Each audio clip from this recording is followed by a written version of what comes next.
Good morning, die-harders! Who's ready to live free or die hard? This is the Shogun on the S&W EXPerience Reviews, and today I will be reviewing Black Adam, the Man in Black, the last real movie of the DCEU before the gun and saffron takeover. Here we go. Alright, how it normally works is I do a non-spoiler review and then I dive into the spoiler details. But before I dive into the non-spoiler review, I'm going to give some nice, meaty background into this film, because this film had a long road to go before it made its way onto our screens and our theaters. So I'm going to give it some fair background, dive into the non-spoiler, and then we can get into what I loved about the movie, what I didn't really find. Actually, there weren't a lot of things that I didn't like about Black Adam, because, well, let me just say this before I dive into it. Black Adam is a good movie. Y'all are just hating. Anyway, let's dive into it. 2007, The Rock reveals he's playing Black Adam, not Shazam. Well, because you see, in 2007, The Rock wasn't the big Hollywood name we know now. He was still an ex-pro wrestler who was transitioning from WWE into the world of Hollywood.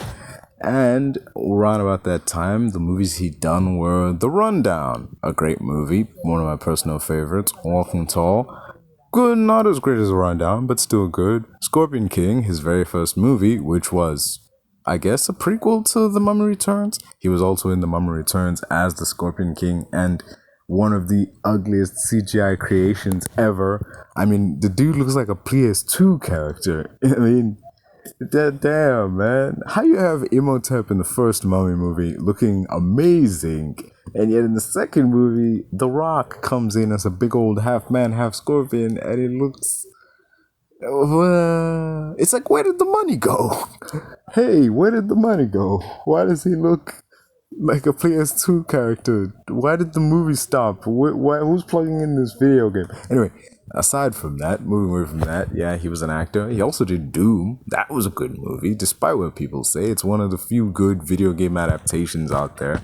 And in 2007, while he was doing press for Southland Tales, a movie that I hear is not that great, but I'll see for myself. Maybe I'll even review it someday down the line. He was doing press for Southland Tales, and he revealed that, well, back then there was a rumor going around that he was set up, one of the roles he was set up to get was Captain Marvel, and he revealed that he was actually going to play Shazam, not Captain Marvel, aka Shazam. And he stated, not Shazam, but Black Adam. That's now very clear. He's a character that I can't wait to play. When they first approached me about playing Captain Marvel, they said, there's also this interesting character too, called Black Adam. This was about a year ago on the set of Get Smart. I said, okay, great. And thus began our 15-year journey. A very long 15-year journey with many speed bumps and waiting periods as the damn road to Shazam and Black Adam ran out of gas for a few years, and we had to wait for the movie to finally get rolling, the people at DC to get shit back on. But anyway, in 2007, The Rock said that he was going to do Black Adam, and it wasn't until 2009 that, we kind of got word officially that, oh yeah, dude has been cast as Black Adam, and a script is being written for this movie. So, yeah. Anyway, but then they went through dark for several years. I'm talking several years, 10, 11, 12, nothing. They announced, yeah, a script is being written, we have a cast, but we have no director, no producer, no nothing, no budget. We got nothing. So then the movie went quiet for a long time. Keep in mind the gap between 2009 and 2013 was also the time of Green Lantern, Green Hornet, and a few other DC duds that shall remain nameless. Superman Returns. Excuse me, there's a draft in here. But until 2013, The Rock reveals that he had a meeting with DC execs, and it wouldn't be until 2014 that he was officially announced as Black Adam as part of the new DCEU. And he confirmed in 2014 that he's playing Black Adam for real this time. There is a definite, a stamp right now. This isn't just a case of, well, I would like to play Black Adam, or him saying Black Adam. No. DC and him come out and be like, The Rock is going to be Black Adam. Yeah, that's what's gonna be. And at the time, he announced this on Twitter by saying, he confirmed it on Twitter by saying, kneel at his feet or get crushed by his boot. My honor to become Black Adam, the antihero. Hashtag DC Comics. This was actually the first time the dude said Black Adam was an anti-hero as opposed to a straight-up villain, which he is in the comics, video games, and so on.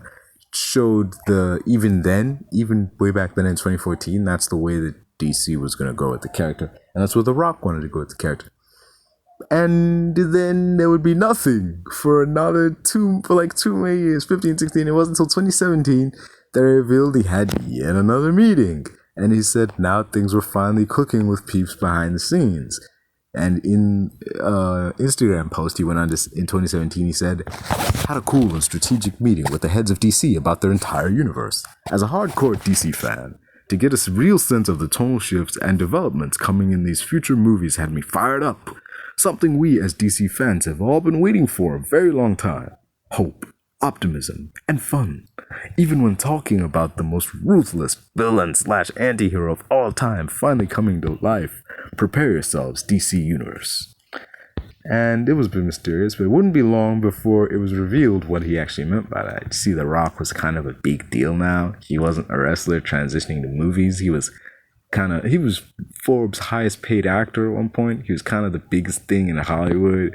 So it didn't make sense to kind of put him as the villain in someone else's story. It's like to have a big part in someone else's story. It wasn't until 2017 that they announced that Black Adam is now officially getting his own movie. He's not going to be in the Shazam movie. And yeah, it basically solely on the fact of, not because of Black Adam's popularity. Black Adam has his own popularity, but not enough popularity to greenlight a movie. It was solely because the guy they cast to play Black Adam had become so fucking famous, it wouldn't make sense to just have him be a villain in someone else's story. It would make a lot of more sense, and probably a lot more money, to make him the main character of his own movie, and somewhere down the line, have a crossover event with Shazam. That would make even more money, because hell, that's what people want to see. Crossover events versus movies. You don't believe that? Go see the box office returns for Alien vs. Predator, Freddy vs. Jason, Kramer vs. Kramer. I'm just kidding. Just a little joke here. Anyway, The Rock would comment he spoke with MTV in 2017 about the expansion in the DC universe by saying, we've had great discussions with Jeff Johns over there at DC. This is a really, really fun, cool time for DC right now, because they're really in the process of truly world building and building out. There was no plan. There was the world building. This was a movie by movie basis. Come on. That is just my take. It says, we're seeing that with Wonder Woman and Aquaman. We have a few surprises down the line. So what we decided to do was actually create a scenario where Black Adam is having his standalone movie. Shazam will have his standalone movie. Then we're building our world up that way, and we can come together at some other point. Yeah, the plan was at some point they would have Black Adam and Shazam face off, even though he was originally going to be in the Shazam movie.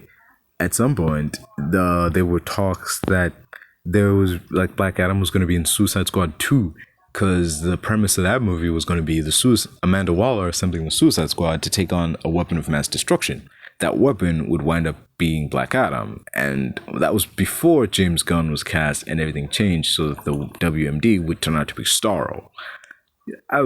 That's still a good movie, but I can't help but wonder what the movie would have looked like if the main villain had been Black Adam.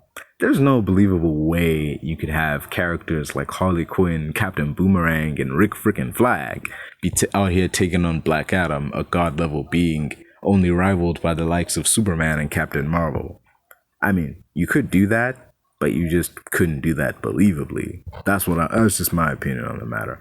A bit of that premise actually did kind of make it into the Black Adam movie in sense, but it wasn't the Suicide Squad this time. It was the Justice Society, because, you know, Amanda Waller is the one who contacts the JSA and tells them about Black Adam and that they need to take him down, which makes more sense because, let's be honest, the Suicide Squad are just people. They're just common shitty people. He would destroy them in an instant if they were deployed. It makes more sense that Amanda Waller would try to deploy bigger guns because there's a much bigger threat on the horizon, a threat big enough that Task Force X can't handle. Yeah. So in 2017, Andy Muschietti was rumored to be the director of Black Adam. And for those who know, Andy Muschietti directed the It movie, which was really fucking awesome. One of the highest grossing R-rated movies of all time, I think. Actually, one of the highest grossing horror movies of all time, too. That is a fantastic horror movie. Andy Muschietti was a brilliant director, and he was set to direct Black Adam. Ultimately, he would go on to direct The Flash instead. And as of the time I'm recording this video, that movie, which was supposedly filmed sometime in 2021 and set for release date initially in 2022, has yet to see the light of day. And the year currently is 2023. That movie has been sitting on a fucking shelf somewhere.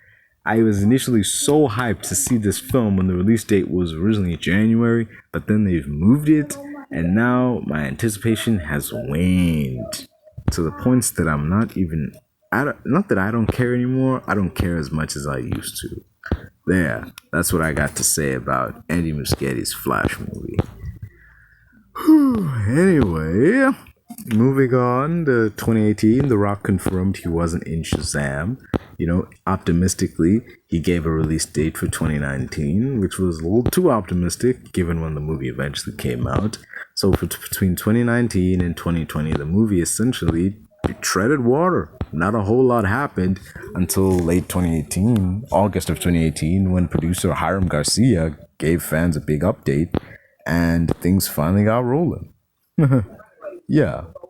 There was this quote, we just got our latest script from Adam Zitkiel. I hope I said him that right.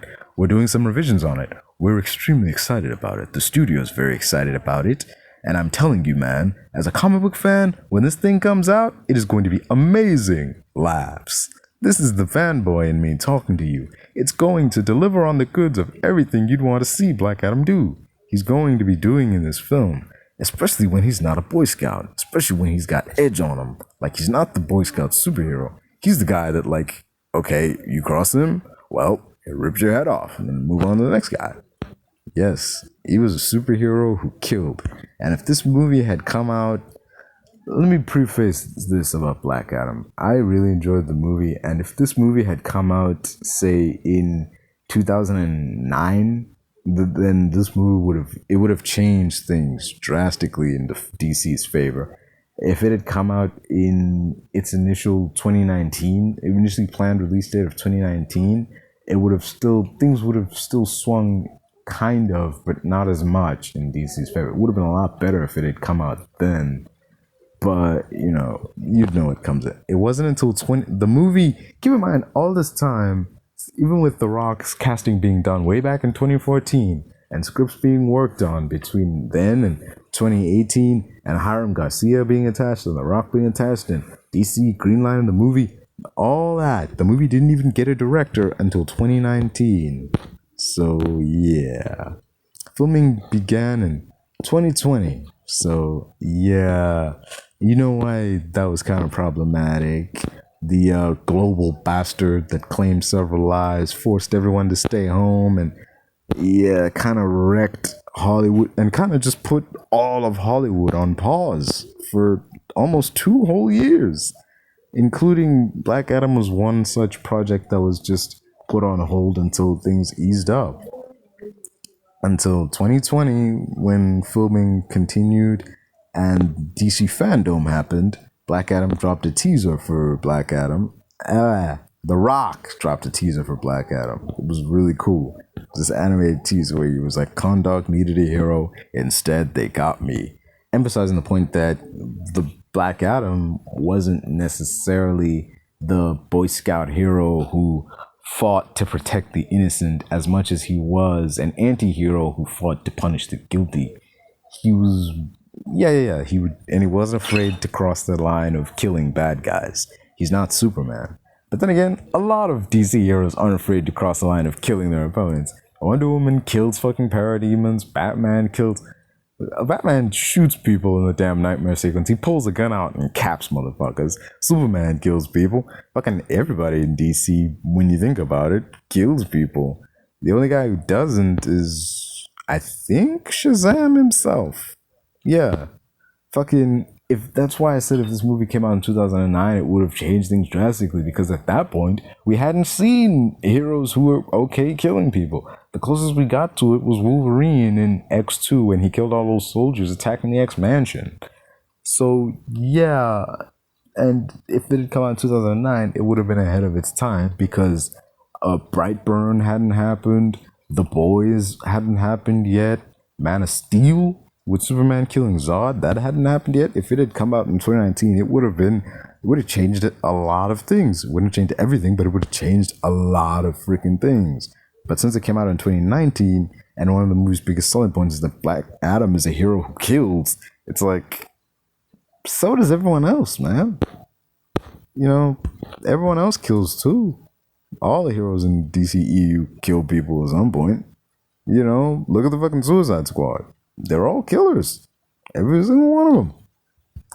Anyway, finally, in April 2021, the journey really got rolling, and Black Adam kicked off filming, meaning that the long road and the dream held by The Rock had finally been realized. All that persistence, optimism, patience, you know, scratching and clawing to get the film made, blood, sweat, tears, passion had finally paid off, and Black Adam was set to release in theaters on October 21, 2022. And boy, howdy, it did. Whew! This is the moment you've all been waiting for. This is the Black Adam review. It was me. So yeah, I'm just gonna dive into, just breeze past this non-spoiler section, because we just ate up a lot of time with the background of this movie. So I'm just gonna dive right into it. Black Adam is a great movie. I love any movie where The Rock isn't The Rock. You know, just where he seemed to be actually playing a character as opposed to playing a version of himself. Aldous Hodge, Pierce Brosnan. Pierce Brosnan is one of my favorite actors, and not only that, but I think he's gotta be my favorite James Bond. No, he is. He's actually my favorite James Bond. I grew up watching him as Bond, and he nails it in the role of Dr. Fate. Noah Centineo does a pretty good job as, I think, what was his name? Captain Atom Smasher, yeah. So yeah. What else? I like the movie's lighting, the way the movie was shot and edited, the action sequences, the music. Yeah, it was really good use of music there, even in the trailer. And this was it was very much, when I say like the last Snyderverse movie, because it had slow-mo sequences. It had like that Man of Steel like style to it when the characters fought. That was reminiscent of how Superman fought Zod in Man of Steel. Like whenever Black Adam would fight a character, or how he would zoom through at rapid speeds. You know, there's that. So, yeah, overall, I really like this movie from beginning to end. It works as both an origin story for Black Adam and kind of a backdoor origin story for the JSA. Plus, it sets up an interesting bout, and you know, it would have been a bout between Shazam and the Man of Steel at the end. It would have been interesting to see where this world would have gone had the DCEU remained intact. Would have been interesting. I mean, very interesting to see where The Rock would take this character and how he would interact with the rest of the DCEU. How his existence would, as The Rock put it, you know, shift the balance of power within the DCEU. It would have been really great. Overall, I give this movie an 8.8 out of 10. Yeah, high praise from me, man. It's really up there. I had a blast watching it. There were a few things that I could find to nitpick at. You know, there were a few moments where like, wait, why doesn't he just... Yeah, so yeah, there's that. There's so many things I enjoyed about this movie. I absolutely would recommend it. I am gonna see it again. It's pretty up there, man. It's a really good movie. At least I think it is. yeah, that was the non-spoiler review. Here is the spoiler-filled review. Warning, warning, if you still want to see the movie without spoilers, and I recommend you should, check out at this moment and check back in once you've seen the film. And yeah, spoiler review coming in 3, 2, 1. I really like the painted black scene at the beginning of the movie where Black Adam, after he's been resurrected, if he's been, freed, he's like everything's going in slow motion, shit's blowing up, missiles are flying, bullets are bouncing off him, he's zapping people, he's using sonic claps to get them. And then he's dropped a grenade in dude's mouth. Then when everything moves back to regular speed, the guy's like, oh, and boom, he goes up, and everything he set in motion blows up with him. And as he gently glides down to the ground, this wall of explosions go off behind him, and he walks away all badass and shit, despite his raggedy ass cape. Hoodie. Yeah, despite the raggedy hoodie. I don't know why his hoodie looks so raggedy. But everything else looks okay. Why is this hoodie raggedy?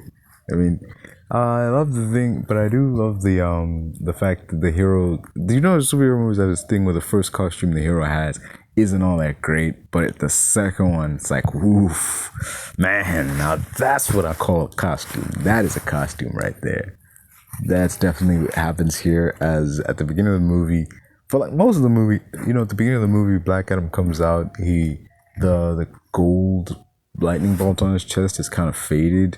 It's not as prominent as it is, and his hoodie is all black, and it's got like tears and rips in it. It's very much a sign that, oh yeah, this is a person it's like he's been buried for hundreds of years. So of course there's gonna be some wear and tear on him. But later in the movie, once he becomes Shazam again, he gets like these gold gauntlets, gold boots, and he really gets his proper comic accurate outfit, and it looks amazing. If there's another thing I can praise DC for, one of the few things I can praise DC for that they always get on point, it's the costumes. It absolutely breathtaking, some of these costumes that they got, whether it's Black Adam or Superman in his black costume with the silver S, Batman, they always nail the characters' costumes. That I applaud them for more than anything. They always get the costumes right, and even some of the wacky costumes that look corny as fuck, and some of the costumes like Aquaman's, they find a way to make it look cool. Like Black Adam's, Aquaman's costume is corny as fuck. It's orange and green, for fuck's sakes. But in the movie, they made it in such a way that it doesn't look orange, it looks gold. And it makes all the difference because it looks fucking badass. Shit. And it doesn't help, it helps that Jason Momoa also looks badass too. So shit, man. The perfect guy for the job in that regard, and the perfect guy for the job in this regard too. Well, when you think about it, he's the only guy for the job. There's not really a big net there aren't that many people who could play Black Adam, and other people who possibly wouldn't be able to play Black Adam like The Rock is here.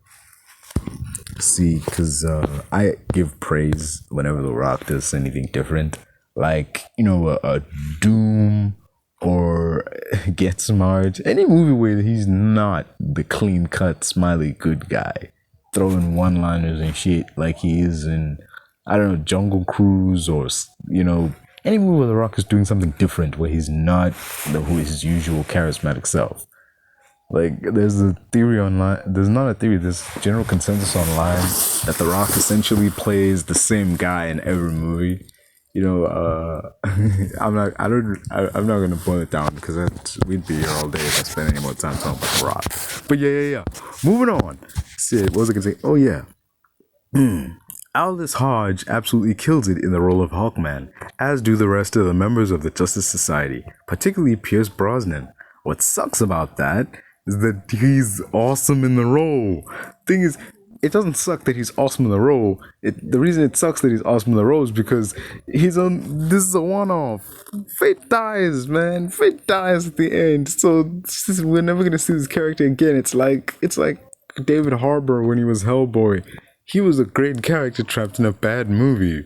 Problem is, the bad movie means that we're never going to see this great character again. We might see Hellboy again, but it won't be his version of Hellboy.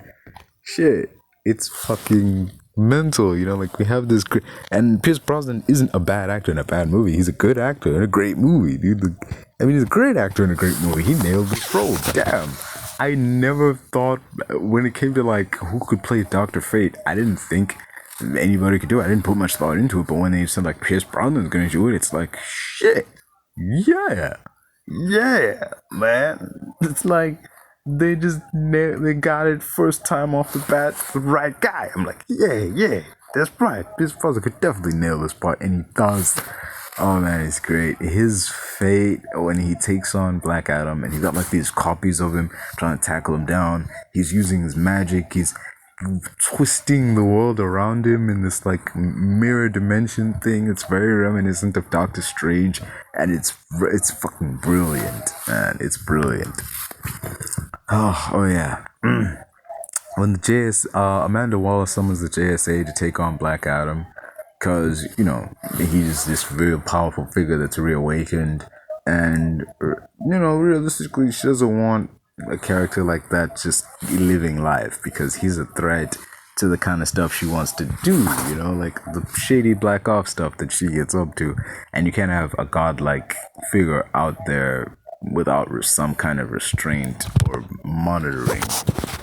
But yeah, so yeah, she sends the JSA after them, and the JSA team consists of Atom Smasher. I don't know what the chick's name was. I don't know what her name is. She had wind powers. She's there like Storm, and then Dr. Fate, who's who's kind of there. It's the JSA in this movie is basically the X-Men. Yeah, it's basically like a government sanctioned X-Men. You know, Amanda Waller's X-Men is like, you know, you have Aldous Hodge being like the Cyclops of the group, and you have he's also like the Cyclops in terms of like he's the leader, but he's also the angel of the group because he can fly and has wings. Speaking of Hawkman, there's this thing online where I heard it's like Dr. Fate sacrificed his own life to save a dude whose power is reincarnation. It's like, oh man, I knew the dude could reincarnate himself, but like the way they framed it, it's like, oh, this kind of makes Fate look dumb. Just sacrifice yourself for a dude whose superpower is that he can come back from the dead. Just what the hell?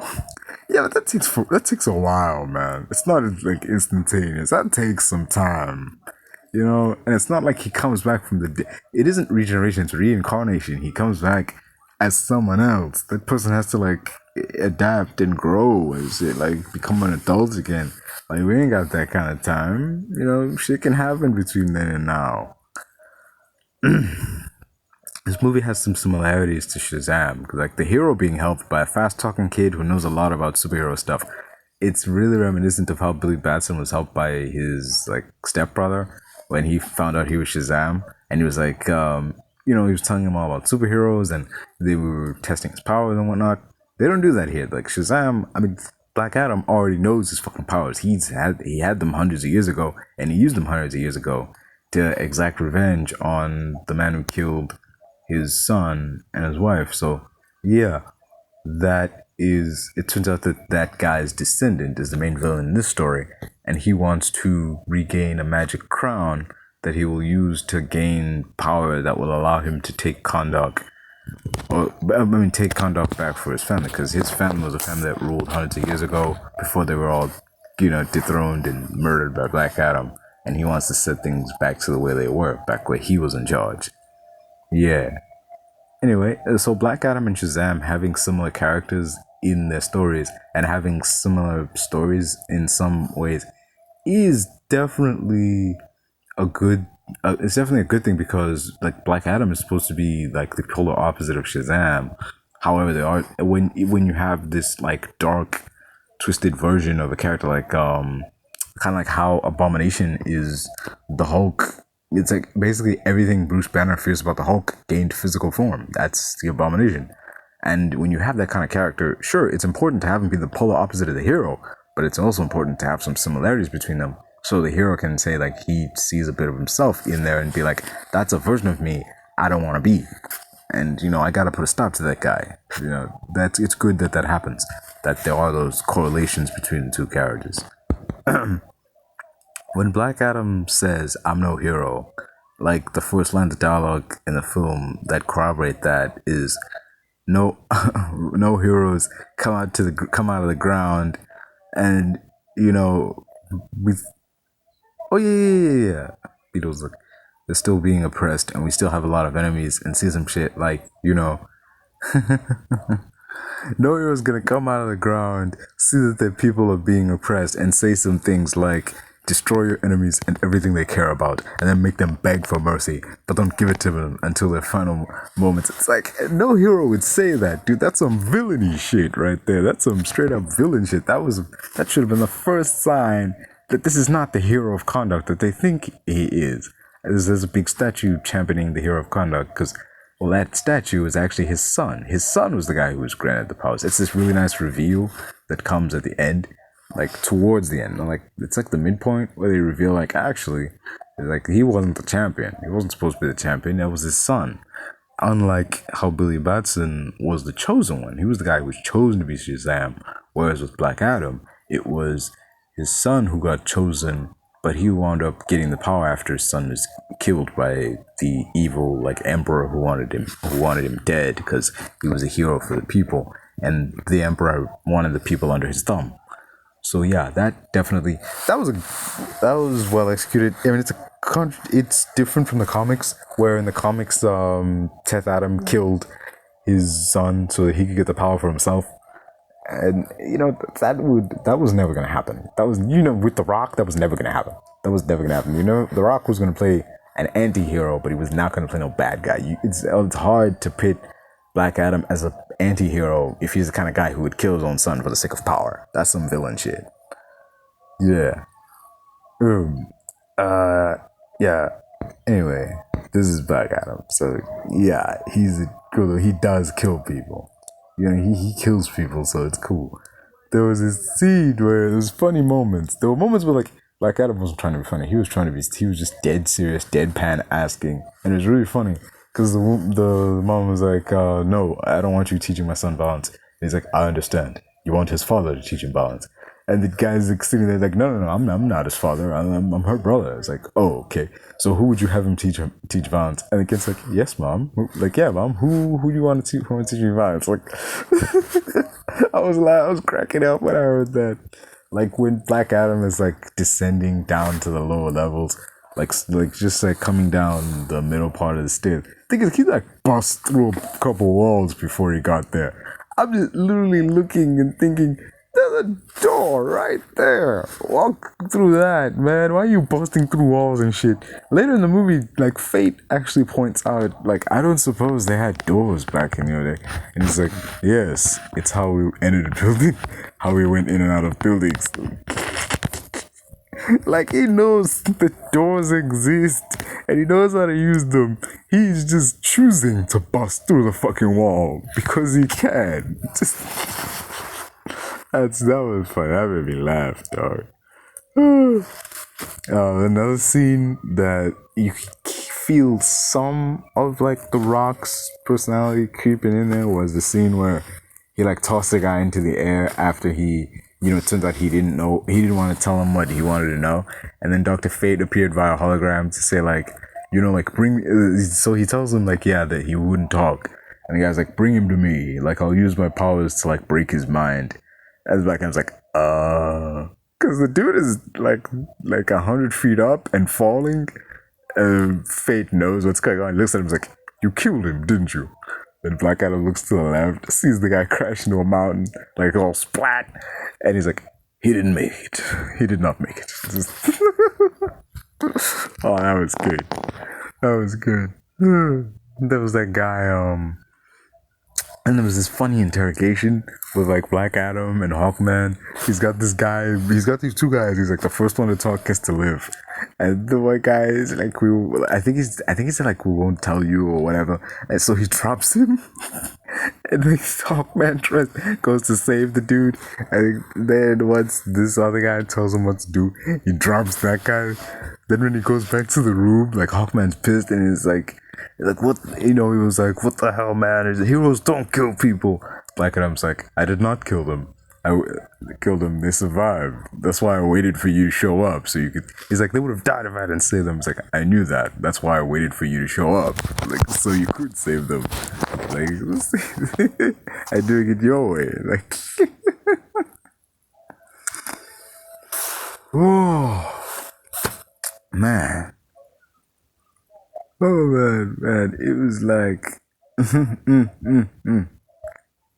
but yeah, there was never a moment in this movie where I felt like, oh man, this is kind of dragging. There was never really a scene where I had a feeling like, man, this scene is going on a bit too long, or it's like, go on, get on with it. The movie was very well paced, and the story was just moving forward.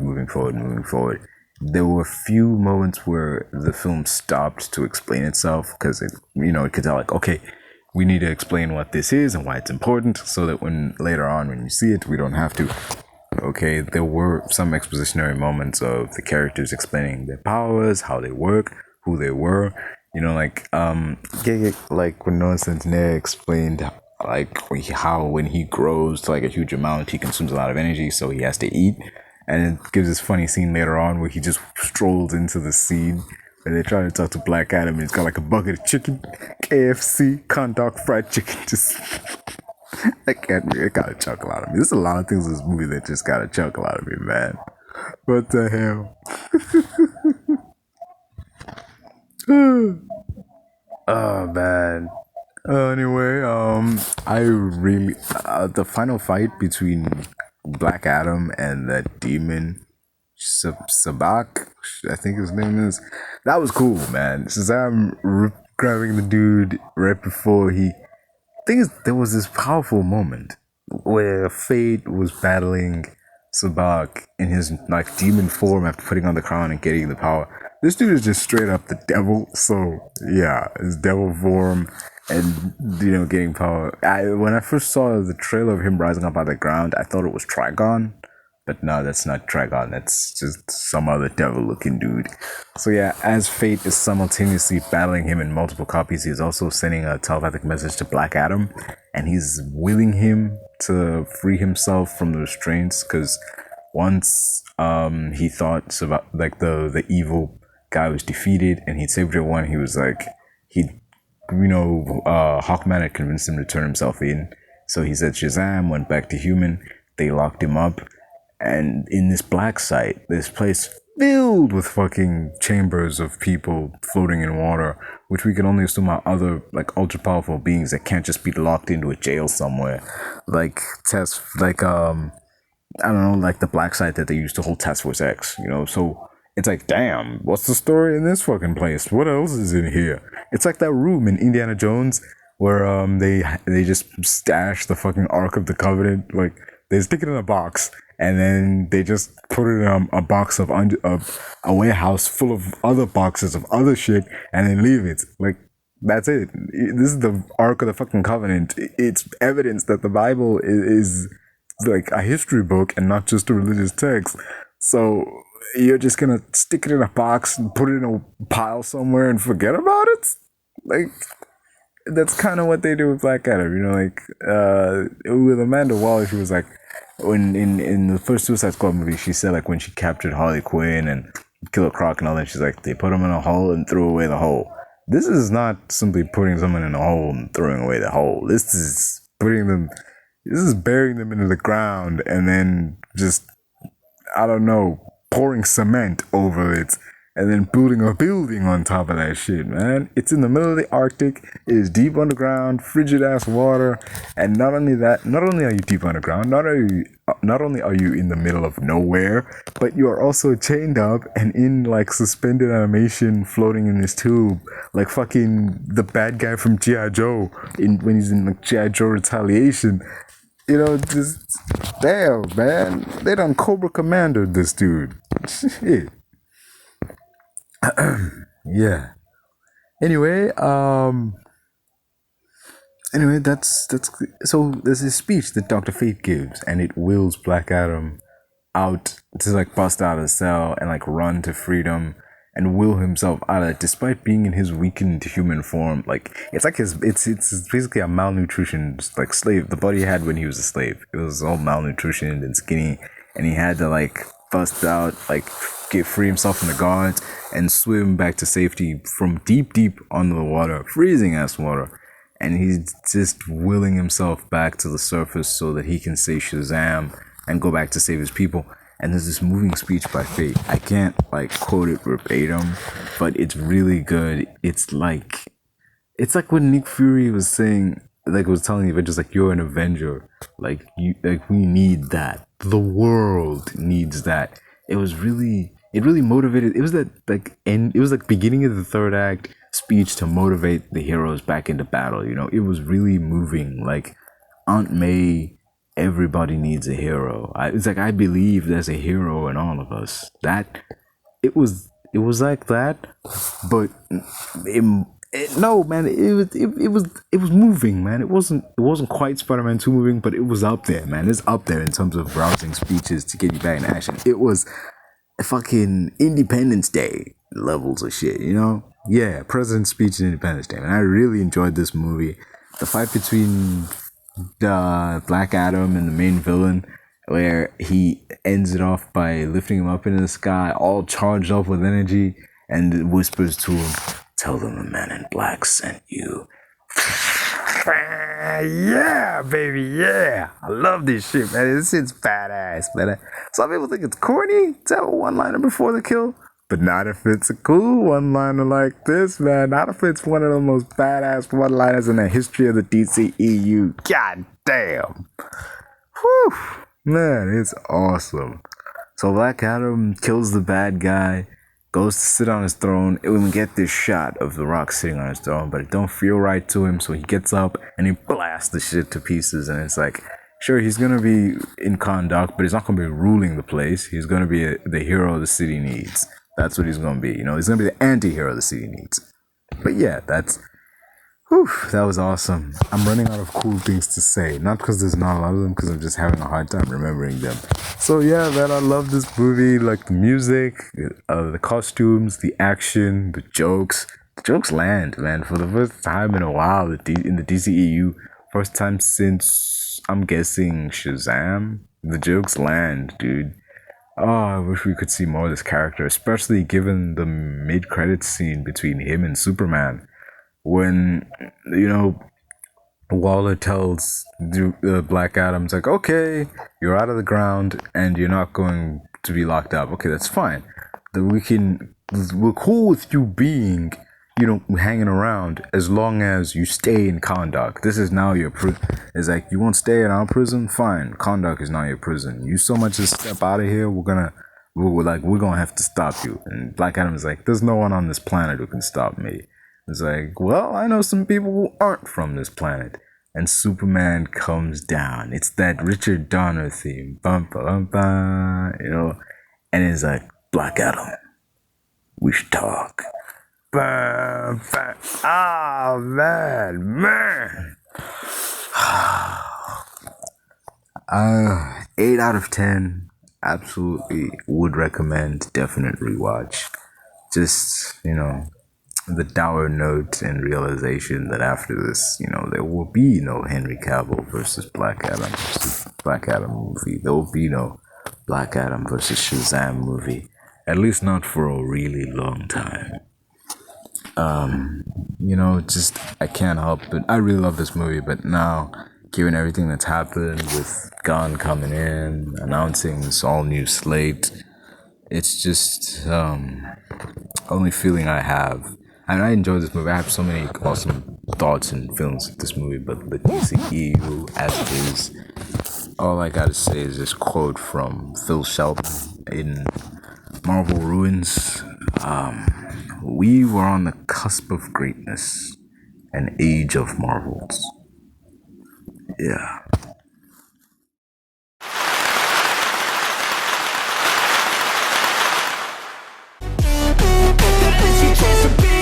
They don't wanna see me make it, they don't wanna see me care. Anytime time I make some progress, I can see that they compare. I think everyone's against me, maybe something in the air. Am I paranoid? I swear a void is forming and they're scared I walk a straight path. Not many can say that. I like to play fast, cross me and there's payback. You better pray that I don't see your face at any place that I go. I know you hate that. I've been doing fine, I'm not wasting any more time.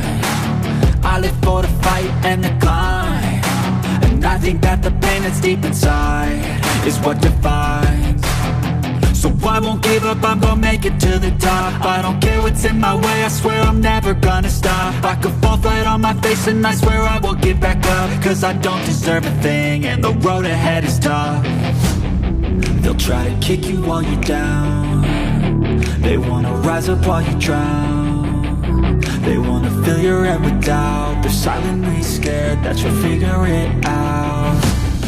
I'll make it look like I'm losing, won't bother hiding my bruises.